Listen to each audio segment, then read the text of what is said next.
शहजाद पूनावाला जी पूछ रहे हैं क्यों नहीं मुल्क करार देते और क्यों भारत का अगर हम ट्रेडिशनली देखें तो फिलिस्तीन को स्वीकार्यता दी गई थी, मान्यता दी गई थी। वहां से इजराइल के साथ आज इस जंग की घड़ी में खड़े होना किस तरह से इसे जस्टिफाई करेंगे? अंजना जी, आज से अगर 100 साल बाद मेरे वंशज अगर कभी इस डिबेट को देखकर पूछेंगे कि शहजाद सरफराज पूनावाला 7 अक्टूबर की घटनाक्रम पर सही के साथ खड़े थे या संतुलित के साथ, तो शायद मैं कहूंगा कि मैं सही के साथ खड़ा था। आज संतुलित के साथ खड़े रहने का समय नहीं है। आज ये इजराइल के तथाकथित ऑक्यूपेशन का, आज ये पैलेस्टाइन के स्वशासन का, आज ये 90 साल ओस्लो अकॉर्ड का मसला नहीं है। आज मसला केवल एक ही है कि 7 अक्टूबर को एक आतंकी तंजीम ने मानवता के सारे नियमों का उल्लंघन करते हुए 1000 से ज्यादा निहत्थे लोगों को, बच्चों को बर्बरता पूर्वक मौत के घाट उतारा, जिनका कोई भी सेना से या सैन्य शक्ति से कोई लेना देना नहीं था।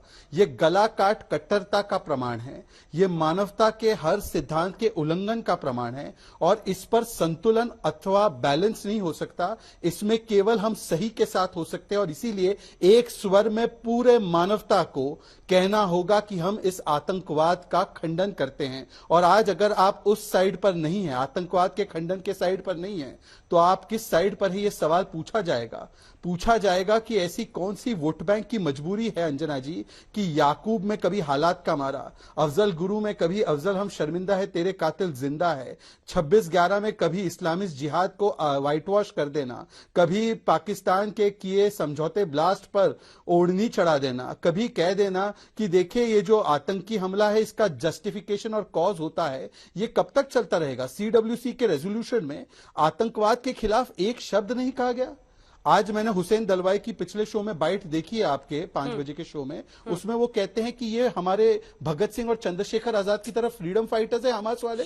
और अभी जो कॉलीग है आसिम वक्कार इनके, वारिस पठान के, 5 बजे के शो में उन्होंने कहा है, और मैं कोट करके बता रहा हूं, आप 5 बजे चित्रा जी का दंगल शो रिप्ले कर सकती हैं अगर चाहती है तो। आप मतलब एंकर या हम लोग इजराइल के साथ हो सकते हैं, हम हमास के साथ है। मैं वारिस पठान जी को 3 सवाल पूछना चाहता हूं। वो भी यही बोलेंगे। पठान जी, वो जो भी यही हमास ने बोलेंगे। अभी किया है, वो भी यही बोलेंगे। आपको क्यों लग रहा है कि आपको किसी केवल और को 3 कोट चीजें अगर करने की उनसे पूछ जरूरत है सकूं। या किसी मैं और केवल शो को? रुक जाइए, एक सेकंड में आ रही हूं आपके पास। यही सब बोलने के लिए वारिस पठान साहब आए ही हैं। उनकी पूरी पार्टी का स्टैंड ऑफिशियली यही है। जल्दी से अपने दर्शकों के पास एक बार चलते हैं क्योंकि ग्राउंड जीरो में बहुत मुश्किलें हैं, उनसे कनेक्ट होने में भी बड़ी दिक्कत आती है। हमारे साथ आशुतोष मिश्रा हमारे सहयोगी जुड़ गए, गौरव सावंत भी हमारे साथ जुड़ गए हैं, स्टेरॉट से हैं, अश्कलोन से हमारे साथ, अश्कलोन से हैं आशुतोष मिश्रा, और बेरूत लेबनान से, 3 अलग अलग जगहों से हमारे सहयोगी हमारे साथ जुड़ गए। गौरव, क्या है इस वक्त स्थिति? क्योंकि हमास के भी रॉकेट से हमले जो हो रहे थे वो शुरू हो गए थे, दूसरी तरफ इधर हमास को खत्म करने की तरफ बहुत तेजी से ये बढ़ रहे हैं। अमेरिका से भी हथियारों की पहली खेप आ गई है। ग्राउंड जीरो पर इस वक्त क्या दिख रहा है? इस समय ग्राउंड जीरो पर बेहद तनावपूर्ण स्थिति है अंजना। हमको बिल्कुल अभी हम लोग स्त्रितौत में हैं और ये गाजा पट्टी से बिल्कुल सटा हुआ इलाका है। यहाँ सबसे ज्यादा मैसेकर हुआ था। हम लोग जब रिपोर्टिंग कर रहे थे, हमको एकाएक आर्मी ने आके वहां से हटाया क्योंकि वहां पर खतरा इस समय बहुत ज्यादा है। हमको बोला अभी गाड़ी में बैठिए और बिल्कुल अभी यहाँ से निकलिए, सुरक्षित स्थान तक पहुंचिए क्योंकि बमबारी यहाँ भी तेज हो सकती है, क्योंकि ये गाजा पट्टी से सटा इलाका है और क्योंकि 4 दिन की बमबारी के बावजूद हमास के जितने भी रॉकेट बेसिस है उनको ध्वस्त नहीं किया जा सका है। एक सेकंड टोक रही हूँ। आशुतोष जहां पर है वहां पर कुछ हलचल हो रही है। आशुतोष, एश्कलोन में अभी भी रॉकेट से अटैक्स हो रहे हैं क्या? और सुरक्षित रहिएगा।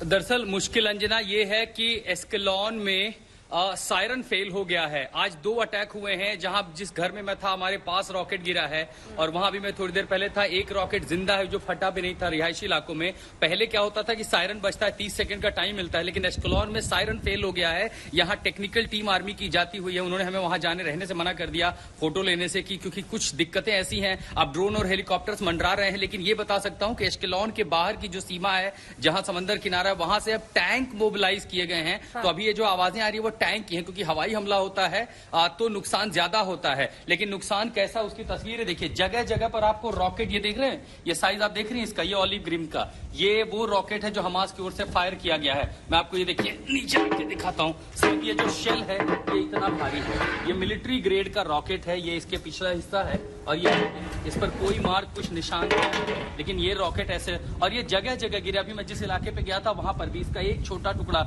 इसका अभी खाली शेल का वजन भी कम से कम 20 किलो के लगभग है। और आप समझिए कि जब पूरा रॉकेट गिर रहा होगा तब कितना ही। देखिए फिर धमाका, ये अब जो धमाके सुन रही है, दरअसल इजराइल की ओर से भी रिएक्शन हो रहा है और जहां वो टैंक है वहां भी हमास अटैक करने की कोशिश कर रहा है। दरअसल ये समझिए कि आवाज इतनी ज्यादा होती है कि कलेजा दहल जाता है। और सबसे मुश्किल अब ये हो गई है, लोग इसलिए डरे हैं कि सायरन के चलते हर, जैसे इमारत में मैं जाऊंगा पीछे, लिफ्ट के पीछे दरअसल शेल्टर बने हुए हैं जो 30 mm के लोहे के हैं, वही शेल्टर, वो प्रोटोकॉल है। लेकिन सायरन ही नहीं बजेगा तो आपको पता कैसे चलेगा? इसलिए जैसे ही आवाज आती है, अब लोगों को देखिए पूरी सड़क खाली है, आपको एक आदमी नहीं मिलेगा। जो लोग हैं बड़ी तेजी से भाग रहे हैं। अब ये कहा गया कि जैसे कोई लाउड से एक्सप्लोजन सुने, अगर आप सड़क पे हो तो सबसे पहले जो है बिल्डिंग का जो पीछे का हिस्सा है या सीढ़ियों का हिस्सा, जहां का कंस्ट्रक्शन इसी आधार पर बनाया गया है कि वहां जाकर के छुप जाएं।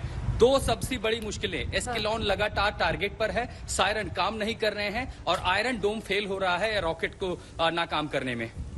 ये वाकई बहुत चिंता की बात है उनके लिए। अशरफ, आपके पास आते हुए देखिए, अब एक ही फ्रंट नहीं है अब इजराइल के लिए। एक तरफ हमास, एक तरफ लेबनान, सीरिया, ये तमाम फ्रंट्स खुल रहे हैं इजराइल के लिए और ये बहुत खतरनाक है। ऐसी ही एक जगह पर आप इस वक्त मौजूद हैं, बेरूत, लेबनान। क्या हो रहा है? बिल्कुल अंजना, जो शुरू में मैं आपकी बातें सुन रहा था कि पूरी दुनिया को इस युद्ध ने जब है अब 2 हिस्सों में बांट दिया है और यहाँ तक कि हमारे देश में भी।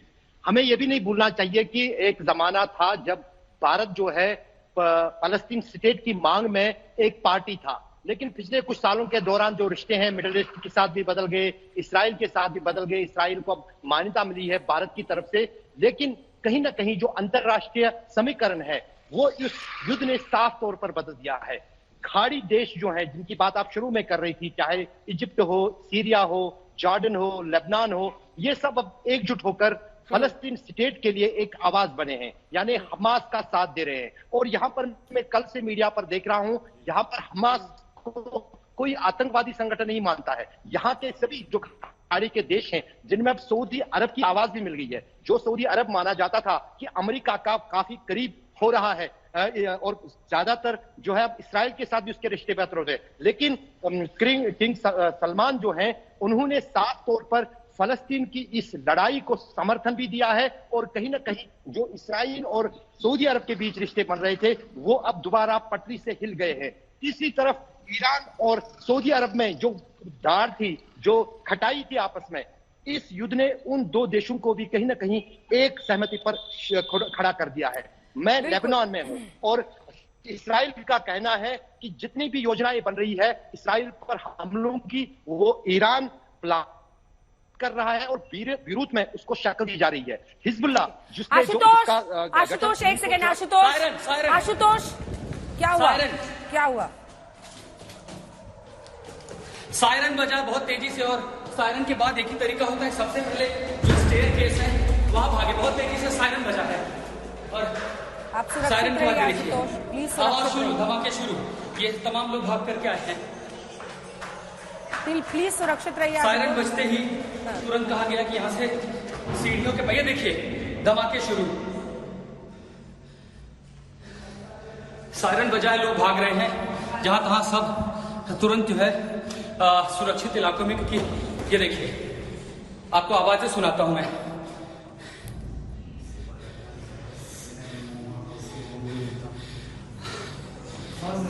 Is that a safe house? ठीक है, ये देखिए इस तरह के बंकर हर फ्लोर पर बनाए गए। जैसे आपको धमाका सुनाई दे, आपको सबसे पहले इसमें आ जाना है। ये 30 मिलीमीटर की लोहे की दीवारों से पैक और हर फ्लोर पर बना हुआ है। तो ये प्रोटोकॉल है। देखिए इस मंजिल पर ये खुला था, भागे एक, मतलब बहुत तेजी से आवाजें आ रही हैं। आज ये दिन का तीसरा हमला है सिर्फ 2 घंटे में। आज भी ये फायरिंग्स हो रही है वहां पर, रॉकेट्स फायर 2 घंटे में तीसरा हमला है।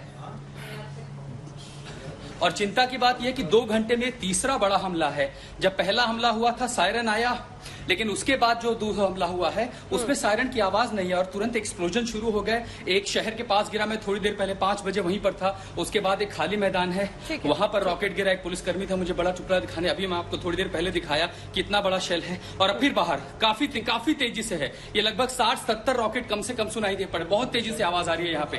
अंजना बिल्कुल सुरक्षित रहिए, आप सेफ हाउस में रहिए। गौरव, आपकी बात मैंने बीच में टोक दी थी, प्लीज 2 लाइन में अपनी बात पूरी कीजिए।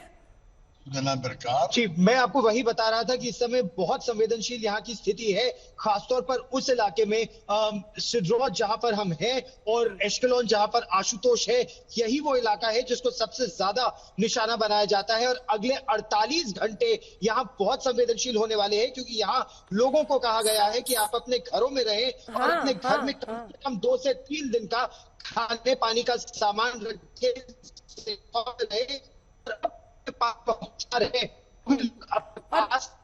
बिल्कुल। गौरव, आपका भी अब थोड़ा सा कनेक्शन कट रहा है, बहुत मुश्किल हालात में आप लोग रिपोर्टिंग कर रहे हैं, अपना ध्यान रखिएगा आशुतोष, खास तौर पर अगर सेफ जगह पर हैं वहीं पर आप रहिए और सुरक्षित तरीके से ही रिपोर्टिंग कीजिए। कुछ ऐसा होता है तो फौरन इशारा कीजिएगा, आपका लाइव हम लोग रुक करेंगे। लेकिन इस वक्त आप ये देख रहे हैं हमारे तमाम तीनों जाबाज रिपोर्टर्स अशरफ वानी, आशुतोष मिश्रा, गौरव सावंत लगातार लगे हुए हैं ग्राउंड जीरो से, ये रिपोर्ट्स आपको दिखा रहे हैं। लेकिन अब चूंकि इससे पहले कि हम लोग जाएं वारिस पठान के साहब के पास, एक बहुत इंटरेस्टिंग जानकारी मैं आपको मोटे तौर पर अभी भी लोगों के मन में ये हमास को लेकर की, हमास की पूरी जो भूमिका है इसमें वो क्या है, तो जल्दी से आपको बता देते हैं। इजराइल फिलिस्तीन के जंग में हमास की एंट्री कैसे हुई है। 1948 लैंडमार्क डेट है। देखिए, यूरोप में जनसंहार हो रहा था यहूदियों का, धीरे धीरे वो इस जगह पे आकर बसने लगे, भारी तादाद में बसने लगे और इजराइल की स्थापना 1948 में हुई। यहूदियों को एक अलग देश मिल गया, उसमें बसा दिया गया। 1967 में इजराइल ने गाजा पर कब्जा कर लिया। ये जो गाजा आप देख रहे हैं, ये इतनी सी जगह है, ये छोटी सी गाजा के भी डिटेल्स जैकेट वाले ग्राफिक्स में हम आपको दिखाएंगे। ये इतनी सी जगह है जिस पर उन्होंने 87 में कब्जा कर लिया था। 1987 में, माफ कीजिएगा, उन्होंने 1967 में कब्जा किया था और 87 में गाजा पट्टी इजराइल के खिलाफ विद्रोह, सबसे ज्यादा यहां पर विद्रोह जो है 87 में, इंतिफादा इसे कहा जाता है। सबसे पहला जो इंतिफादा है 1987 में, ये गाजा में पहला विद्रोह। यही नहीं, ये है वेस्ट बैंक। यही 2 डिस्प्यूटेड जगह है, गाजा पट्टी और वेस्ट बैंक, दोनों में ही ये विद्रोह शुरू हुआ इजराइल के खिलाफ। 2005 में गाजा पर इजराइल ने अपना दावा ही छोड़ दिया, 2005 से विड्रॉ कर लिया इजराइल ने गाजा से। उसके बाद 2006 में हमास और फतह के बीच जंग होती है। फतह सबसे इंपॉर्टेंट ऑर्गेनाइजेशन था जो पैलेस्टीनियन अथॉरिटी को रिप्रेजेंट करता था। उस फतह में और हमास में जंग हुई। फतह फिलिस्तीन का दूसरा एक ग्रुप था, आपस में उनमें जंग होती है और फिर 2007 में गाजा पर पूरी तरह से, 2007 में, अगला ग्राफिक्स, पूरी तरह से यहां पर हमास का कब्जा हो जाता है, जिसे विश्व एक आतंकी संगठन के तौर पर देखती है। लेकिन बहुत और एक और जल्दी से जानकारी आपको दे देते हैं, क्योंकि यहां पर आप देख रहे हैं ये जो हमास के नेतृत्व है, इसमें इस्माइल हानिया चेयरमैन है। ये चेहरा याद कर लीजिए, ये जो मोहम्मद देफ है, जो मोहम्मद दाइफ भी कहा जाता है, ये मोहम्मद दाइफ इनका सेना प्रमुख है और इसी के घर पर आज हमला हुआ है। इसके पिता के घर पर आज बॉम्ब गिराकर उसको पूरी तरह से नेस्तनाबूद कर दिया गया है। ये पूरा ऑर्गेनाइजेशनल स्ट्रक्चर हम आपके सामने दिखा रहे हैं। पूरी एक टीम है जिसमें चेयरमैन है, कतर में रहता है इस्माइल हानिया, ये है मिलिट्री ऑपरेशंस का हेड, यही है मोहम्मद दाइफ, जिसे अच्छा शैडो तरीके से ये काम करता है। ये टीवी पे नहीं आता था। जब सैटरडे को 7 अक्टूबर को उसने कहा कि मैं टीवी पर आकर इनकी तरफ से बड़ा अनाउंसमेंट हो रहा है, तभी फिलिस्तीनियों को ये समझ में आ गया था कि कुछ बड़ा एक्शन होने वाला है या कुछ बड़ी बात होने वाली है। इधर आप देख रहे हैं सालेह अल अरौरी, ये इसका भी ये मिस्र में गाजा में है, इधर वेस्ट बैंक में मारवान इस्सा है और ये फावजी बरहूम जो कि मुख्य प्रवक्ता है इनका, ये गाजा में ही रहता है और तमाम जानकारियां देता है। अब चलते हैं जल्दी से वारिस पठान साहब के पास। वारिस पठान जी, कैसे आप लोग डिफेंड कर रहे हैं एक आतंकी संगठन को? अरे जो बच्चों का सर कलम करते हो, सर तन से जुदा वाले इस्लामिक ब्रदरहुड की बात करते हो, वो कैसे मंजूर है आपको? कैसे आपका जमीर इस बात की इजाजत देता है कि जो, एक सेकेंड, जो महिला इजरायली सैनिक को लहूलुहान करके उस पर धार्मिक नारे लगाते हुए उसको ट्रॉफी की तरह अपनी जीत और फतेह की बात बताए, उसको आप कैसे सपोर्ट कर सकते हैं सर? देखिए अंजना जी, सबसे पहली बात तो ये है कि हम वायलेंस को कंडेम करते हैं, उसकी निंदा करते हैं। हम टेररिज्म एक्टिविटीज, टेररिस्ट का तो हमेशा से निंदा करते आए, कंडेमनेशन हम करते आए। और जंग किसी भी प्रॉब्लम का सोल्यूशन नहीं है। मगर यहाँ क्या हो रहा है, पहले ये तो देखिए ना, पिछले 90 बरस से क्या कर रहे हैं इसराइल फलस्तीनियों के साथ। अभी का लेटेस्ट का बता दो, 2008 से लेकर अब तक में 1.5 लाख सिविलियन पैलेस्टीनियनों का कत्ल कर चुका है इसराइल, जिसमें 33,000 बच्चे थे। तब क्यों किसी ने कुछ नहीं बोला? तब इसराइल को किसी ने आतंकवादी नहीं बताया, कुछ नहीं। कोई भी मानवता नैतिकता के तकाजे पर कोई उसको जस्टिफाई कर ही नहीं सकता। आप सभी का बहुत धन्यवाद।